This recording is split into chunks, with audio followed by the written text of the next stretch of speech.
Oxygen 61%. Suit temp 140 and climbing. Heart rate 138. Last radio ping 19 minutes ago.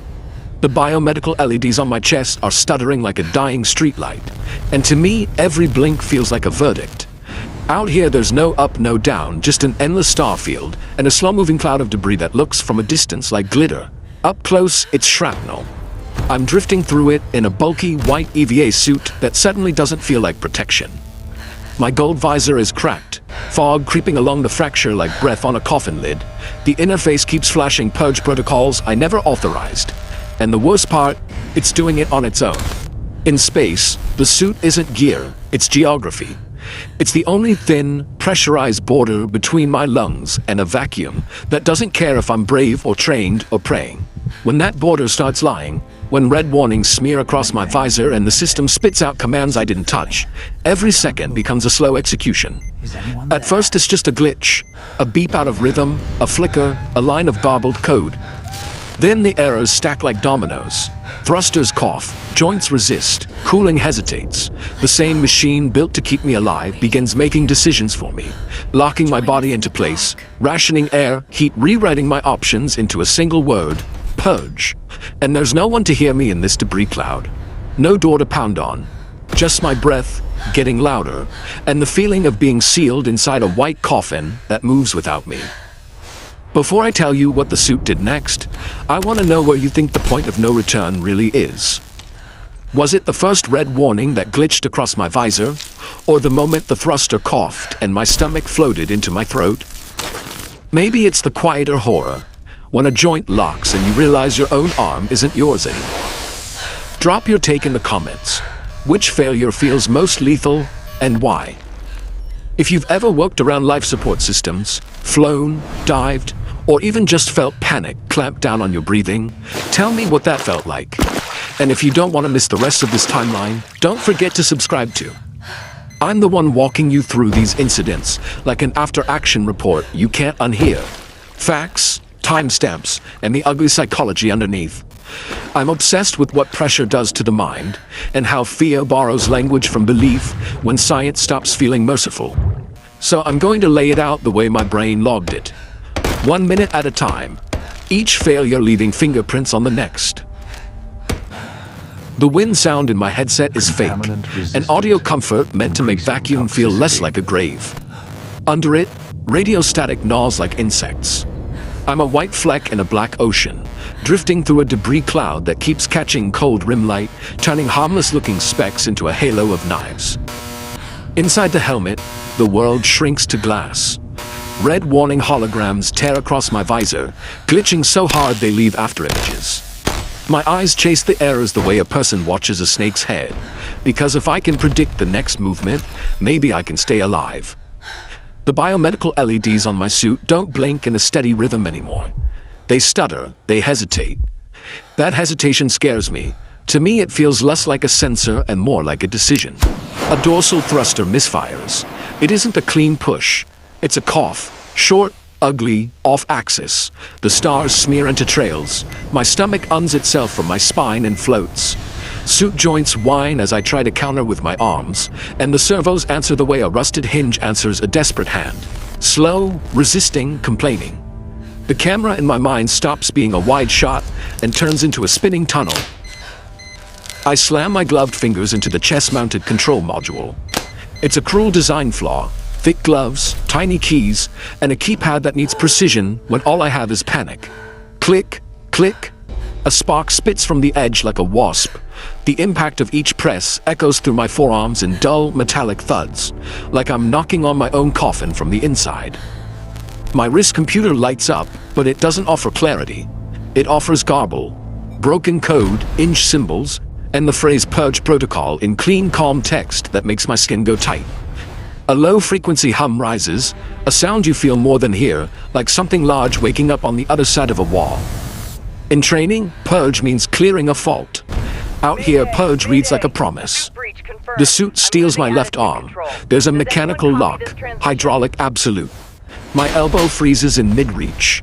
I try to flex, and the servos strain against me with a grinding sound that isn't pain yet, but it's the preface to pain. It's autonomy being negotiated away by a machine that doesn't need my consent. Heat starts to build. Not a dramatic blast, just a steady climb. The kind that turns discomfort into dread, because it doesn't give you a single moment you can label the start. Sweat blooms at my hairline. Steam fogs the inside of my visor, and condensation gathers along the crack in my gold faceplate, like beads on a wire. My breathing gets louder, then faster, then ugly. The suit is supposed to be my climate, my weather. Now it's changing seasons without warning. Another lock engages, and my posture is corrected like I'm a mannequin. The suit forces my arms outward. Against the nebula backdrop, I'm pinned into a crucifix shape, an ancient pose of surrender, reframed by modern hardware. Starlight glints off the white armor, and for a second I'm struck by the obscene beauty of it. A human silhouette displayed for nobody. I wipe the visor from the inside with the heel of my glove, smearing fog into a wet blur. Red emergency light reflects back at me, turning my own face into a warning sign. An alarm klaxon tries to cut through the muffled world, but space eats sharp edges.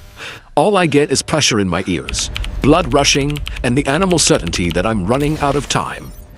Movement in the darkness. Not real motion, something else. Shadowy shapes drift at the edge of my vision, then slip away when I focus. Whispers ride on the static, syllables that never resolve into words.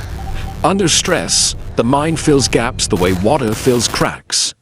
In a sealed helmet with a failing interface, my own fear becomes a narrator, and it's not kind. The external cooling vents slam shut. It's a clean mechanical action, almost elegant, as if the suit is protecting itself from me. Heat shimmer ripples along the metal plating. Tiny pings pop in my ears.